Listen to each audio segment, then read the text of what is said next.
Part 4. The Crossroads of History, War or Revival. As we close the book on 2024, the world stands at a precarious crossroads. The political, cultural, and economic fractures that have widened over the past year paint a bleak picture of a world hurtling toward chaos.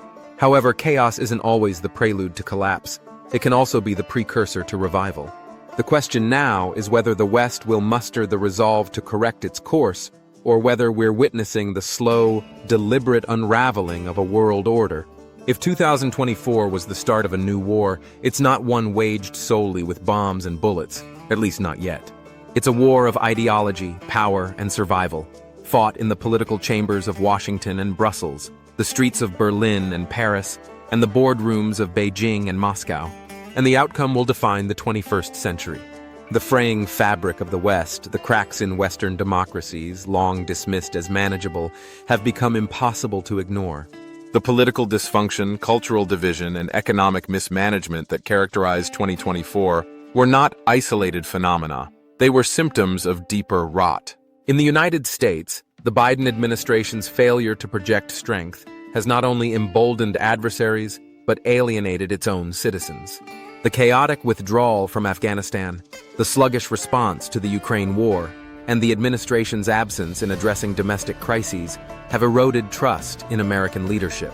Kamala Harris's ineffectiveness as vice president has only deepened the perception that the U.S. is adrift. Europe, too, faces its own crises of legitimacy. The European Union, often lauded as a symbol of unity and progress, has been unable to present a united front on immigration, security, or economic policy.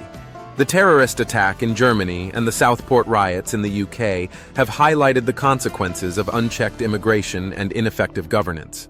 The growing divide between native populations and migrant communities has fueled tensions, while governments seem more concerned with suppressing dissent than addressing root causes. The cultural fractures in the West are just as significant.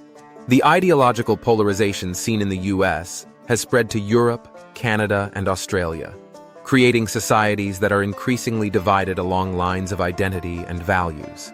The suppression of free speech under the guise of combating hate or misinformation has created a chilling effect on public discourse. Social media, once a tool for connection, has become a weapon for censorship and control. This erosion of trust in institutions, be they governments, media, or corporations, has left many feeling disillusioned. The silent majority is no longer silent. Their anger is palpable. But without effective leadership, this anger risks being co-opted by extremists or dissipating into aimless frustration. The global shift toward authoritarianism. While the West falters, authoritarian regimes have capitalized on its weakness. China, Russia, and Iran have positioned themselves as the architects of a new global order, one that rejects Western ideals of democracy, human rights, and individual freedoms. In China, Xi Jinping has doubled down on his vision of a resurgent Middle Kingdom. Beijing's Belt and Road Initiative has ensnared dozens of nations in economic dependency, while its military posturing in Taiwan and the South China Sea signals its intent to challenge the US-led world order. In 2024, China's aggression escalated to levels unseen since the Cold War, with daily incursions into Taiwanese airspace and joint military exercises with Russia in strategically vital regions like the Arctic.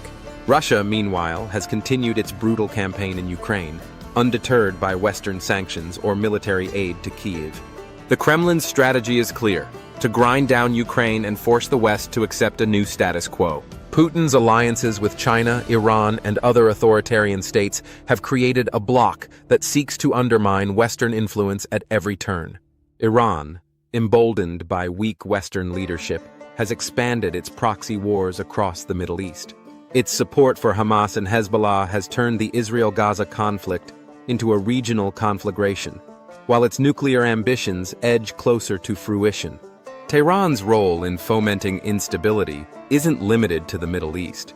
It's increasingly active in Africa, Latin America, and even Europe, where Iranian operatives have been linked to terrorist plots. This new axis of power isn't just challenging the West militarily, it's challenging its very legitimacy. By presenting their authoritarian systems as efficient and stable alternatives to Western chaos, These regimes are gaining influence in the global south and beyond. The role of leadership. Is there a light at the end of the tunnel?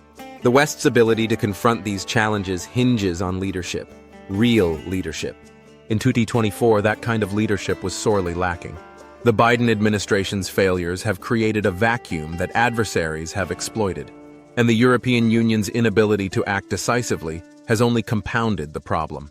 Looking ahead to 2025, the United States will play a pivotal role. Donald Trump's potential return to power has ignited fierce debate. But one thing is certain. His approach would mark a sharp departure from the status quo. Trump represents a rejection of the globalist policies that have defined recent decades. His America First philosophy, while controversial, offers a vision of renewed strength and sovereignty. But Trump alone cannot save the West. The broader question is whether Western nations can rediscover the values and principles that made them strong in the first place. Can they balance individual freedoms with societal cohesion? Can they confront external threats without compromising their ideals? The implications of America's leadership shift will ripple across the globe. Countries like Canada, Australia, and the UK, which have followed the US's lead in recent years, could see their own political transformations. Meanwhile, Europe must decide whether it will continue to pursue a fractured, bureaucratic approach or embrace a more united and assertive stance.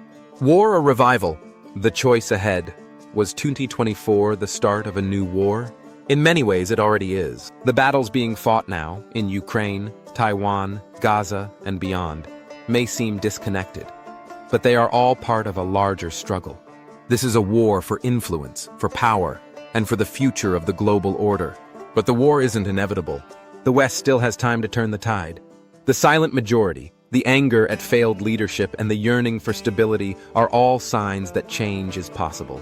If Western nations can channel this discontent into meaningful reform, stronger borders, smarter policies, and a renewed commitment to freedom, they may yet avoid the fate that seems to be hurtling toward them.